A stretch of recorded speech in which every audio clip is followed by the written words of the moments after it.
وای از صبح تا شب بالا و پایین میپره دیگه، دارم دیوونه میشم. به اینم میگن بچه؟ از صبح تا شب داره بالا پایین میپره. خدا رو شکر که یه بچه سالم و شاد دارم.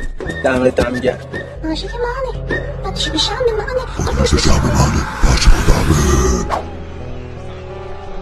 وقتی شوهرم از سر کار میاد خونه همینجوری میفته جلوی تلویزیون، باهاشم که حرف میزنی انگار نه انگار.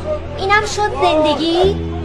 وقتی شوهرم از سر کار میاد خونه از خستگی جلوی تلویزیون خوابش میبره. فکر کنم امروزم کارش خیلی زیاد بوده. بابانی؟ خونمون خیلی کوچیکه، خونه که نه، قد لونه مرغ. توش آدم نفسش بند. خونه ما کوچیکه ولی خیلی باصفاست.